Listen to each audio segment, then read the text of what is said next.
Hello everyone, welcome to युक्ति professional classes. इस video में हम UGC net paper 1 unit 2 research aptitude के बारे में देख रहे हैं। अगर आपने मेरे चैनल को सब्सक्राइब नहीं किया तो मेरे चैनल को सब्सक्राइब शेयर लाइक जरूर करिए। चलिए हम स्टार्ट करते हैं। लास्ट वीडियो में हमने कुछ मेथड्स देखी थी रिसर्च एप्टीट्यूड से रिलेटेड। अब आज हम उससे आगे के मेथड्स देख रहे हैं। नेक्स्ट है इनिशिएटिव मेथड। इनिशिएटिव मेथड मतलब किसी समस्या को हल करने के लिए एक पहल करने पर आधारित है। मतलब यहाँ पर अगर कोई हमारे सामने कोई समस्या अगर शो हो रही है तो उसे कैसे हमें सॉल्व करना है तो उसके बारे में इनिशिएट लिया जाएगा। तो ये वाली जो मेथड है ये इनिशिएट लेने पर आधारित होती है। ये खुद से प्रेरित होकर किसी नई दिशा में अनुसंधान करता है। तो यहाँ पर खुद ही स्वयं को इनिशिएट लेना होता है, इसलिए खुद ही को प्रेरित होकर यहाँ पे नई दिशा में अनुसंधान करना होता है। इसका उपयोग जो होता है नवाचार, मतलब जो नए नए खोज की जा रही है, नई चीजों के बारे में हम यहाँ पे रिसर्च करते हैं और खोजों में इसका उपयोग किया जाता है। उद्यमिता एक नई तकनीक का विकास है, मतलब जो बिजनेस वगैरह है उसमें अगर नए नए हम आइडियाज लेके आते हैं तो वहाँ पर जो इनोवेशन जो होता है यहाँ पे वहाँ पर ये इनिशिएटिव मेथड का उपयोग किया जाता है। नेक्स्ट है साइंटिफिक मेथड। साइंटिफिक मेथड ऐसे ही जो कुछ प्रिंसिपल सिद्धांत यहाँ पे एक माप मेजरमेंट निकाला जाता है, हर बार हम उसको प्रयोग करते हैं तो वो उसी रूप में उपयोग किया जाता है। तो यहाँ पे कुछ ये विधि ऐसी है जहाँ पे कुछ सटीक निरीक्षण किए जाते हैं, माप किया जाता है और प्रयोग किए जाते हैं। और इसका उद्देश्य है कि सटीकता और वस्तुनिष्ठता सुनिश्चित करना होता है। इसका उपयोग मैक्सिमम साइंस के क्षेत्र में किया जाता है। ठीक है। नेक्स्ट है केस स्टडी मेथड। तो ये किसी विशेष घटना, व्यक्ति या समूह का अध्ययन करता है। मतलब कोई पर्टिकुलर इवेंट है उसके बारे में ये रिसर्च करेगा, गहन अध्ययन करेगा, उसके बारे में पता करेगा, या किसी व्यक्ति के बारे में पूरे डिटेल में उसका अध्ययन करेगा, या कोई ग्रुप है उसके बारे में ये डिटेल में अध्ययन करता है। इसके उद्देश्य है गहन विश्लेषण के माध्यम से समाधान खोजना है। मतलब एक एक उसका जो डिटेल में जाकर उसका जो क्या था उसका शुरुआत क्या थी उसके बारे में, एक एक चीज के बारे में, जो हो चुकी चीजें या उस व्यक्ति के बारे में एक एक चीज के एक एक पहलुओं पर विश्लेषण किया जाता है और जो भी समस्या है उसका समाधान खोजा जाता है। इसका उपयोग मनोविज्ञान, समाज शास्त्र विज्ञान में शिक्षा में किया जाता है। अब अगर देखें तो एक विशेष छात्र की शिक्षा में समस्याओं का अध्ययन, अगर मान लीजिए कोई छात्र है, स्टूडेंट है, उसको अगर पढ़ाई में कोई दिक्कत आ रही तो उसकी क्या समस्या है उसके बारे में पहले उस बच्चे के बारे में, उस छात्र के बारे में डिटेल में गहन अध्ययन किया जाता है। उसका फैमिली बैकग्राउंड देखा जाता है, उसका पढ़ाई का माहौल क्या है, उसका इंटरेस्ट क्या है, उसमें जो उसकी डेवलपमेंट है, उसके शारीरिक मानसिक वो किस तरीके के हैं, उस हिसाब से हम यहाँ पे गहन अध्ययन करते हैं उस व्यक्ति स्टूडेंट के बारे में। और उसके बाद उसको क्या पढ़ाने में उसमें रुचि लाने के लिए, उसकी समस्या को सॉल्व करने के लिए हम यहाँ पर इनिशिएट करते हैं। Descriptive survey method. तो यहाँ पर मतलब किसी सर्वेक्षण विधि के माध्यम से डेटा संग्रहित किया जाता है। मतलब हमें किसी, अगर हमारे पास कोई समस्या है उसका अध्ययन करना है तो यहाँ पर हम सर्वे के माध्यम से डेटा कलेक्ट करेंगे। ठीक है। यहाँ पे उस डेटा कलेक्ट करने के बाद उस पर हम विश्लेषण करते हैं। इसका उद्देश्य किसी समूह या स्थिति का विस्तृत विवरण प्राप्त करना है। तो यहाँ जो सर्वे है, डिस्क्रिप्टिव सर्वे है, इसका मेन फोकस है डेटा कलेक्ट करना है। उसको किस तरीके से हमको करना है, विस्तृत विवरण प्राप्त करना है, इसका उद्देश्य होता है। ये शिक्षा, राजनीतिक और सामाजिक अध्ययन में इसका उपयोग किया जाता है। जैसे छात्रों के मानसिक स्वास्थ्य पर सर्वेक्षण किया जा रहा है कि वो जो पढ़ाई का उनको माहौल मिल रहा है वो किस तरीके से, उनका लेवल क्या है। तो यहाँ हम सर्वे के माध्यम से डाटा कलेक्ट करेंगे और उसके हिसाब से हम हमारी समस्या का समाधान ढूंढेंगे। Evaluative research. तो इसमें कोई कार्यक्रम, नीति या परियोजना के परिणामों का मूल्यांकन किया जाता है। मतलब हमने जो हमारी प्रोग्राम बनाया था, हमने जो प्रोसेस जो हमने पहले से प्लानिंग की थी उसका सॉल्यूशन किया, उसको हमने इम्प्लीमेंट किया। अब उस इम्प्लीमेंट करने के बाद हम उसका मूल्यांकन करते हैं, उससे हमें क्या रिजल्ट मिला है उसके बारे में हम यहाँ पे मूल्यांकन करते हैं। अगर हमने कोई प्लानिंग करी कि किसी काम को, जैसे मान लीजिए प्रोडक्शन की अगर हम बात करें, अगर किसी कंपनी में या किसी इंडस्ट्री में हमने कोई प्रोजेक्ट लाए, हमें प्रोडक्शन करना है। प्रोडक्शन के लिए हमने प्लानिंग करी, उस पर हम पूरी उसकी जो मेथड है पूरा यूज़ किया हमने, और हमने ये उसका फाइनल ये कि इस प्लानिंग के तहत हमको ये गेन करना है। हमने फाइनल रिजल्ट भी हमने प्लानिंग के तहत डिसाइड कर लिया। अब जब वो एक्चुअल में उसको इम्प्लीमेंट किया तो हम अब उसका मूल्यांकन करेंगे कि हमने जो प्रोसेस ली थी, हमारा जो टारगेट था उसको लेकर और जो एक्चुअल में जो टारगेट हुआ है उसके बीच में कंपैरिजन किया जाता है और मूल्यांकन किया जाता है कि क्या कमी रही है जिसकी वजह से हम उसको अचीव नहीं कर पाए।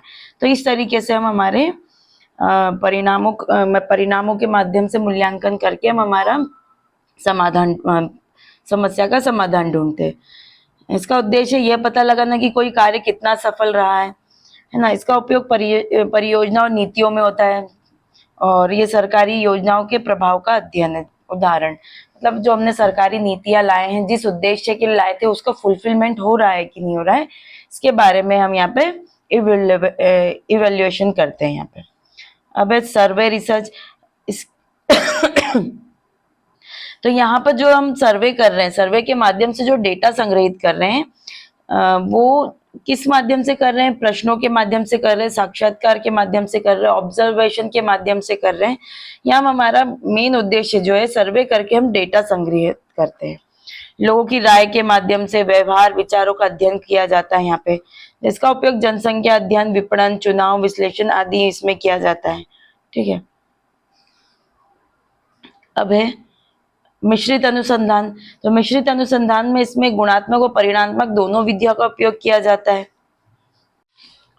तो यहाँ गुणात्मक अनुसंधान क्या होता है? तो यहाँ पे ऐसा अनुसंधान जहाँ शब्दों में व्यक्त किया जाता है। इस जो गुणात्मक अनुसंधान होता है उसमें अवधारणा, विचार और अनुभव को समझने के लिए इसका उपयोग किया जाता है। इसमें गहन जानकारी, मतलब गुणात्मक अनुसंधान जो होता है उसमें उन विषयों पर गहन जानकारी प्राप्त की जाती है जिसको हम अच्छे से समझ नहीं पाते। यहाँ पे इस विधि में ओपन एंडेड प्रश्नों का उपयोग किया जाता है। मतलब साक्षात्कार जब होते हैं तो शब्दों में वर्णित होता है, मतलब क्वेश्चन ऐसे पूछे जाएंगे जिसमें वो डिटेल में आंसर दे रहे हैं, फिर उसी में से और क्वेश्चन पूछे जाते हैं, मतलब जो आंसर दिया है उसके ही अकॉर्डिंग और क्वेश्चन पूछे फिर उसमें। तो यहाँ बेसिकली जो क्वेश्चन जो होते हैं यहाँ पर जनरली इस आधार पर होते हैं कि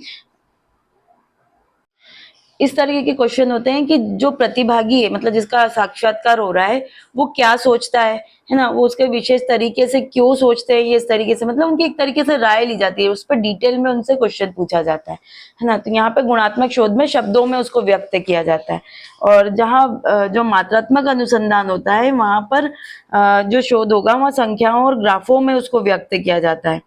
ठीक है। यहाँ पे उन सिद्धांतों और मान्यताओं का जो है परीक्षण या पुष्टि करने के लिए किया जाता है। यहाँ क्लोज एडेड प्रश्नों का मतलब सर्वे जो होता है, जब क्वेश्चन पूछे जाते हैं वो क्लोज एडेड प्रश्नों के माध्यम से होता है, मतलब सांख्यिकी जिसमें यहाँ यस नो इस टाइप के यहाँ पे क्वेश्चन होंगे, मतलब जो क्वेश्चन पूछा है उसी पर उसका जो आंसर होगा यस नो में ऐसा जवाब दे दिया, वहीं खत्म हो जाता है। तो यहाँ और एक्सप्लेनेशन, विचार व्यक्त और इस टाइप के क्वेश्चन नहीं होते हैं।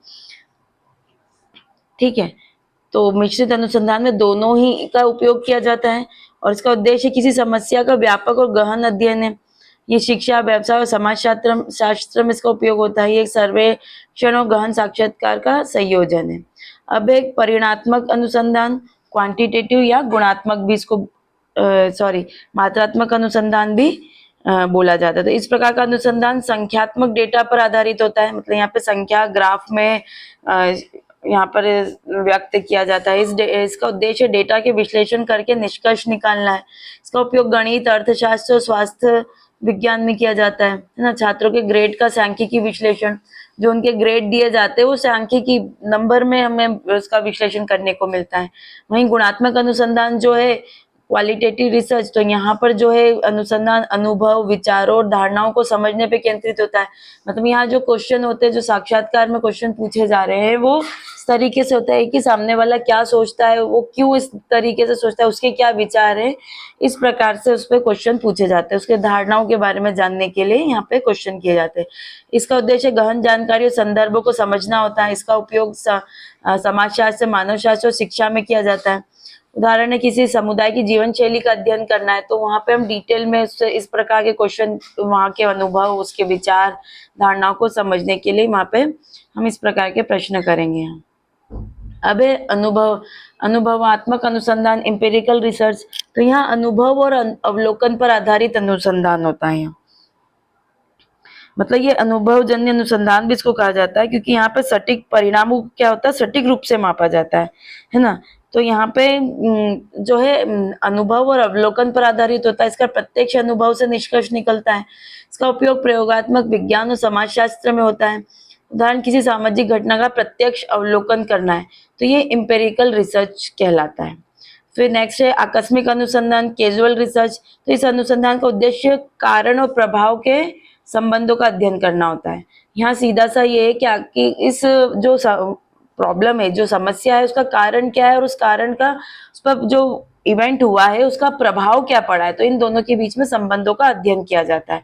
इसका उद्देश्य यह पता लगाना होता है कि घटना का जो परिणाम है किस कारण से उत्पन्न हुआ है। जो घटना हुई है वो, उसका जो परिणाम आया है वो किस कारण से हुआ है। तो यहाँ इसका उद्देश्य ये जानना होता है। इसका उपयोग व्यापार, विज्ञान और समाजशास्त्र में किया जाता है। चलिए आज के लिए इतना ही, मिलते हैं हम नेक्स्ट वीडियो में। Thank you.